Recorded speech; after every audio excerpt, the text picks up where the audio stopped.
नहीं तो अगर ओवरऑल आल प्रोग्राम्स में आएंगे, आल प्रोग्राम्स बाकी जो विंडोज 7 और 8 है आल प्रोग्राम में आके उसके बाद अगर यहाँ पे डायरेक्टली एन में आएंगे, किधर आएंगे, एन में आएंगे, एन सेगमेंट में आए, यहाँ पे एन नोट पैड है, नोट पैड को हम क्या करेंगे, ओपन कर लेंगे। एक ये तरीका है।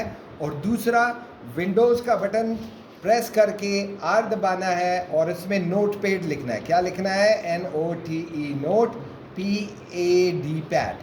ये करके आपने सिर्फ इंटर मारना है तो आपका ये प्रोग्राम क्या हो जाएगा, खुल जाएगा। अच्छा, जैसे ओपन हुआ नेक्स्ट हम इसको मैक्सिमाइज करते हैं। मैक्सिमाइज यानी कि फुल स्क्रीन, मिनिमाइज यानी कि नीचे हो जाएगा। सही बेटा। अब क्लोज जो है उसे क्या कर लेगा, क्लोज कर लेगा। क्लियर।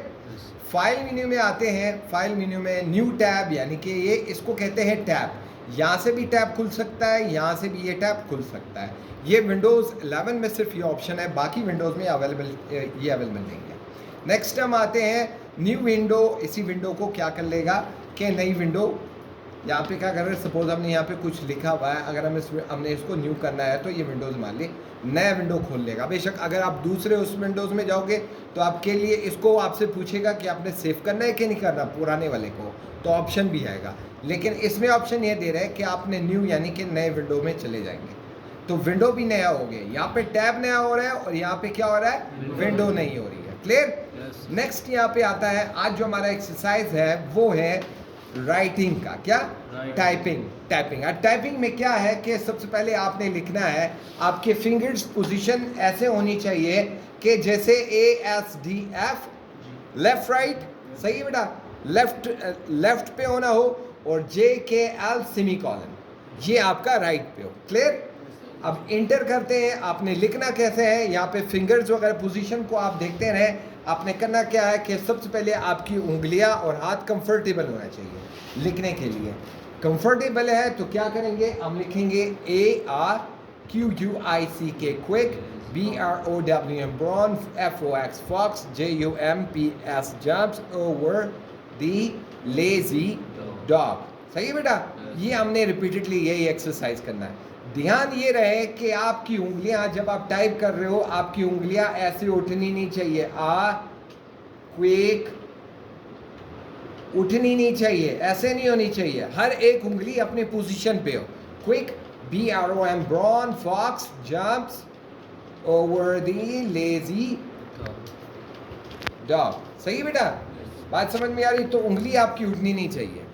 नेक्स्ट थिंग, यहाँ पे हम आते फाइल में आते हैं। फाइल में ओपन क्या कहता है कि अगर आपकी कोई पुरानी फाइल इसमें है, आप उसको खोलना चाहते हो तो यहाँ से ओपन हो जाएगा। अब जैसे मैं कहता हूँ मेरी कोई फाइल होगी, पुरानी फाइल कहाँ पे है, मैं बोलता हूँ डेस्कटॉप में कोई फाइल है मेरी, देखते हैं यहाँ पे कोई फाइल या नज़र नहीं आ रही, कोई दूसरी ये वाली .com वाली फाइल है, com1। सही बेटा। अब मैंने इसको खोलना है तो देखो हमारे पास ये फाइल खुल जाएगी। क्लियर, बात समझ में आ रही है। ये नई फाइल खुल गई। लेकिन अगर हमने पुरानी फाइल को हमने क्या करना है, सेव करना है। क्या करना है, सेव करना है। तो एक Ctrl+S इसके साथ ऑप्शन दिया हुआ है, उसको यहाँ से सेव भी कर सकते हैं। अब इस सेव को कहाँ पे करना है, लोकेशन, मैंने कहा डेस्कटॉप पे करना है। और नाम क्या देना है, मैंने कहा क्विक ब्रॉन फॉक्स EXE यानी कि एक्सरसाइज। सही है। अब हमने इसको क्या कर दिया, सेव कर दिया। क्या किया, सेव किया। अब मैंने अगर इसको मैं क्लोज करूं, कल परसों कभी भी मैं यहाँ पे इस फाइल को, अब यहाँ से हम क्लोज करें, आपसे पूछ रहा है कि सेव करना है, मैंने कहा नहीं इसे सेव नहीं करना, लेकिन मैंने फाइल कौन सी खोलनी है, वो वाली फाइल जो मैंने अभी सेव की थी, तो वो फाइल यहाँ पे हमारी खुल जाएगी। क्लियर। नेक्स्ट हम आते हैं सेव एज। सेव और सेव एज में फ़र्क क्या है, बेसिकली जो डिफरेंस है सेव और सेव एज में, यानी कि एक तो हम सेव करते हैं, सेव एज इसी फाइल को दूसरे नाम से भी सेव कर सकते हैं।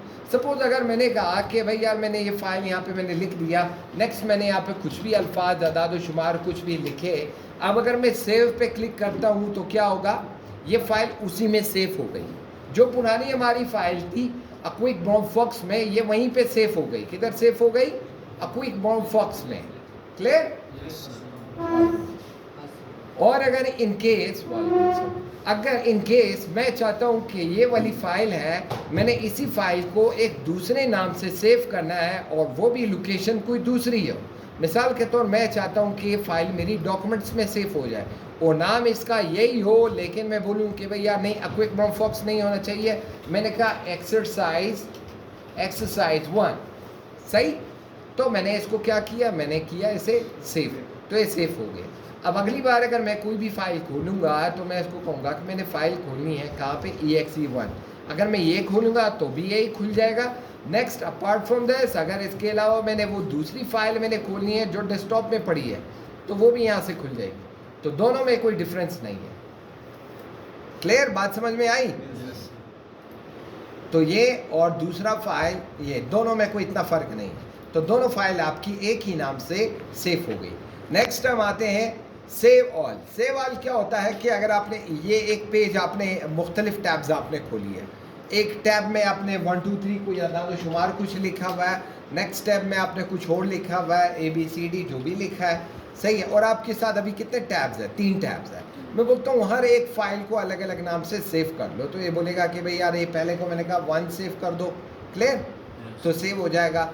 दूसरे को मैंने कहा 2 सेव कर दो, तो ये सेव हो जाएगा। तीसरा ऑलरेडी हमने सेव किया हुआ था, तो ये अभी नहीं आ रहा है, क्लियर। तो हमारी मुख्तलिफ टैब्स जितनी भी फाइल होती हैं यहाँ से सेव हो जाएगी।